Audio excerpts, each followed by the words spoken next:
depuis cette année, une nouvelle entreprise a rejoint le grand panel des sponsors de Hacking Elf Camp, c'est DokaPost.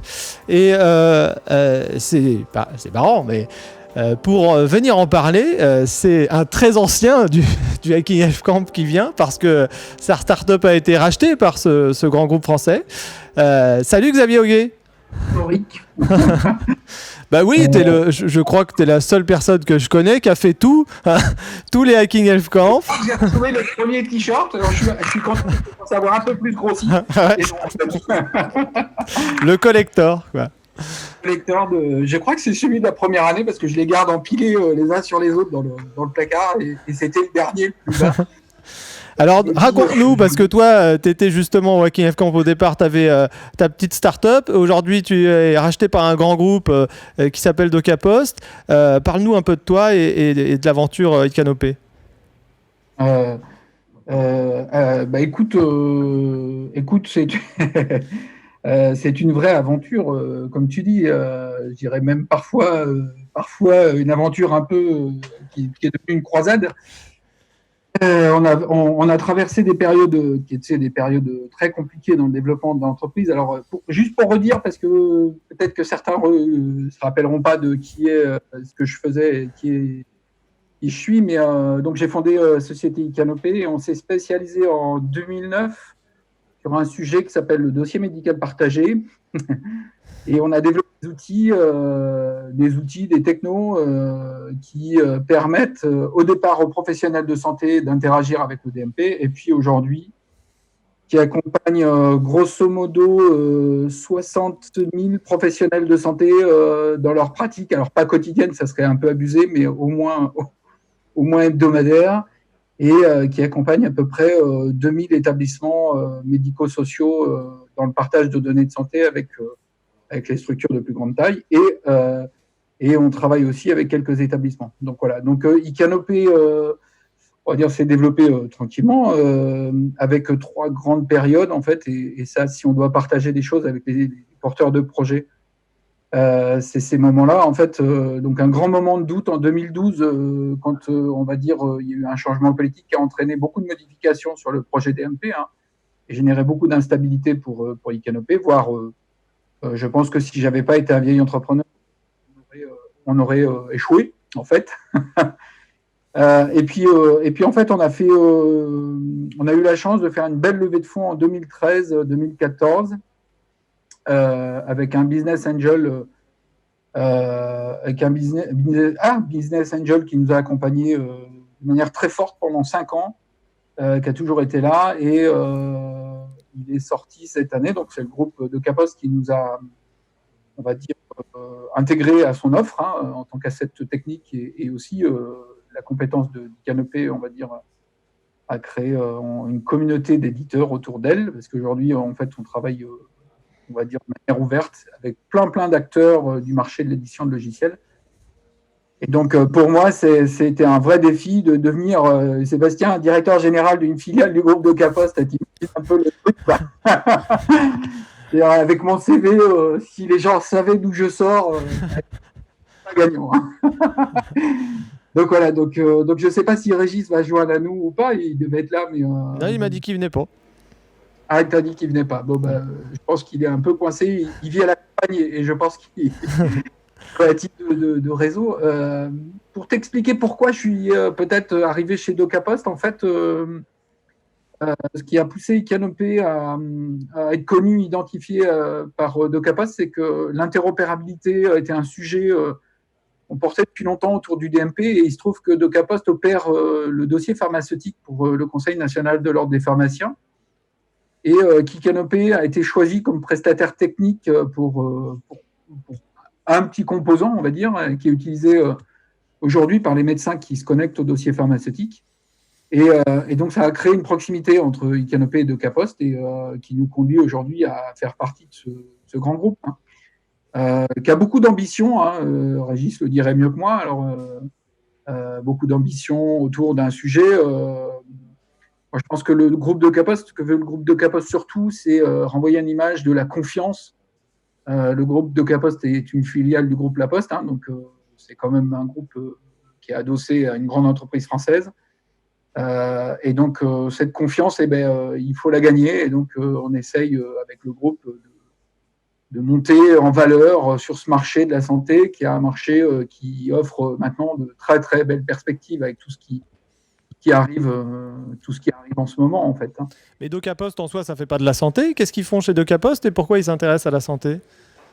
Alors, DocaPost, ils font de la santé depuis longtemps, parce que le dossier pharmaceutique, c'est un asset qui il travaille depuis à peu près 8 ans maintenant. Le marché du DP était en renouvellement donc, cette année. Donc, on va dire que DocaPost, c'est le premier hébergeur de données de santé en France aujourd'hui, peut-être même en Europe, avec 38 millions de dossiers sur le DP.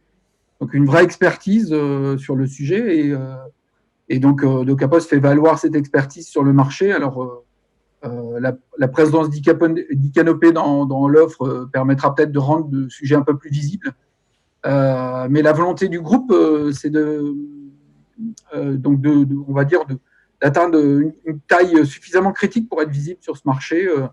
On a un objectif, alors je ne sais pas s'il est public ou pas, mais je vais le donner, qui est de faire 200 millions d'euros sur ce marché-là, alors qu'aujourd'hui, on n'en fait que 20. Donc, on va dire qu'il y a un gros enjeu pour nous de croissance sur un marché de venir.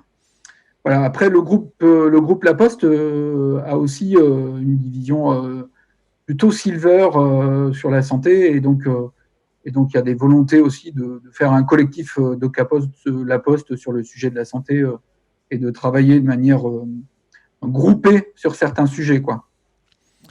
Donc, ok, hébergeur de données de santé, mais qu'est-ce que vous pouvez apporter justement à des entrepreneurs comme ceux qui viennent au Hacking Health Camp et du coup, quelle est la raison de soutenir le Hacking Health Camp? Alors, d'abord, il y a les offres du Canopé qui peuvent être proposées à tous les porteurs de projets du Hacking Health Camp. Donc, il suffira qu'ils me contactent et on les aidera à aborder tous les sujets de l'interopérabilité avec le dossier médical partagé, qui peuvent être des éléments de comment on partage avec les professionnels de santé. Il y a côté La Poste, DocaPost aussi des capacités à accompagner le développement de techno. On travaille beaucoup sur le consentement en ce moment sur le groupe.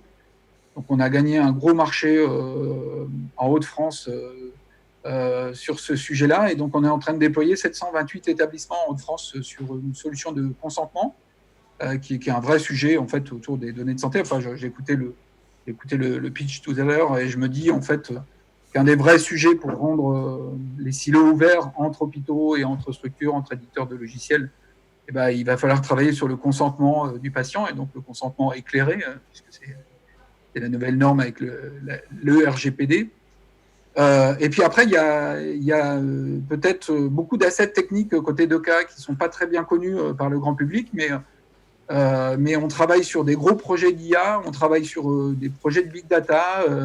On a une offre qui est assez reconnue sur la partie justement intelligence artificielle, qui est en train de monter en puissance dans le groupe et qui commence à sortir des choses assez intéressantes.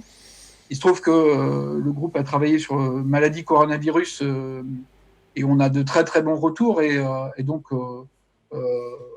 c'est porté par un médecin, tout ça, mais là il y a des travaux en cours pour faire du BI autour des données qui ont été collectées sur cette période de gestion de crise, et donc on voit que il y a un besoin aussi pour nous, groupe, d'aller vers les territoires, et donc le groupe DocaPost depuis longtemps sur le territoire on va dire alsacien, où il aimerait apporter et contribuer au déploiement, aux enjeux de partage de données de santé et à la prise en charge des concitoyens sur son territoire, quoi.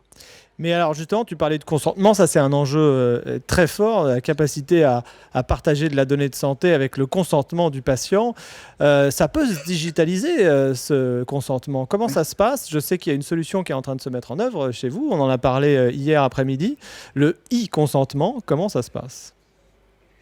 Alors, on va dire que le e-consentement, c'est d'abord à partir des technos du groupe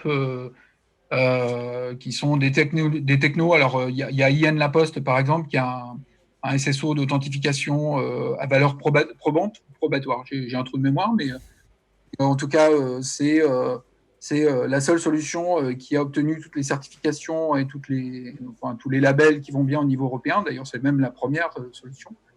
Donc, qui permet d'apporter la valeur tangible de l'identité de la personne qui est au bout du consentement, parce que consentement égale problématique de l'identification de la personne qui donne son consentement. Et puis, le groupe a développé une plateforme à partir de ces outils d'archives qui permettent de garantir que le consentement, d'abord, il est opposable et en plus qu'il est pérenne, quoi. C'est-à-dire qu'on peut trouver l'archive et qu'on peut prouver à la fois qui, quoi, quand, comment a donné son consentement. Donc, c'est quelque chose qui, on va dire, apporte de vraies valeurs sur ce marché si on veut atteindre des objectifs d'ouverture du système d'information de santé de manière globale, quoi. Donc voilà, après je ne suis pas le spécialiste, il y a Louise qui travaille plus précisément sur ce projet chez nous, donc on aurait dû lui demander d'être là, mais en tout cas l'année dernière je t'ai présenté une solution. Tout à fait. donc elle avance lentement, parce que c'est forcément des gros sujets très compliqués. Je pense qu'on commencera à la commercialiser et on pourrait imaginer quelque chose pour le salon Santexpo qui a lieu en octobre. On devrait pouvoir proposer des choses, ou au moins un démonstrateur auprès de nos premiers clients avec de vrais assets techniques qui permettent justement de rendre opposable le consentement et la signature du patient, quoi. Voilà. Et après, ça rentre dans un projet national qu'on connaît tous très bien, parce qu'on a tous travaillé et assisté aux travaux sur Ma Santé 2022, mais il se trouve que dans le projet Ma Santé 2022, c'est un sujet, on va dire, c'est un angle important du projet national. Et donc, on sera là. Nous, on sera là, en tout cas, en tant que groupe, on sera là sur ce sujet-là. Je m'en porte garant. Et on espère vous voir aussi l'année prochaine et te revoir au Hacking Health Camp. C'est la première édition où tu n'es pas là. C'est bien malheureux. Tu nous manques. Je dirais que vous me manquez. J'ai fait le petit SMS hier soir, mais c'est très particulier, surtout quand on est tous attachés à ce moment d'échange collectif. Ouais. Et surtout, ce que j'aime bien, c'est m'asseoir auprès des porteurs de projets sans rien dire et attendre et les laisser parler. Et là, ça va nous manquer cette année. Pour voir comment les projets vont évoluer. Tu peux regarder dans le Slack, tu les vois discuter, hein, c'est une autre manière de faire. J'ai rendez-vous à 18h30 avec une des équipes dont je tairai le nom, je trouve que c'est absolument... c'est toujours intéressant de voir des projets, mais je pense que les porteurs ne se rendent pas compte à quel point leur projet est immense, en fait. Et donc, c'est super, comme d'hab. Merci beaucoup Xavier de ton partage et écoute, continue à partager avec les équipes parce qu'elles ont besoin de ton expérience pour avancer et puis voilà, j'espère te revoir l'année prochaine. Enfin voilà. Même d'ici là, j'espère qu'on se croisera. Je viens avant l'été, c'est ce que j'ai dit à Anna. Je viens en Alsace avant l'été. Ah bon, voilà. Super, là c'est parfait. Merci Xavier, à bientôt. Et je garde le t-shirt. Hein. Ouais. C'est un collector. Et la casquette de l'année dernière, par contre. Ciao. Bon courage, ciao.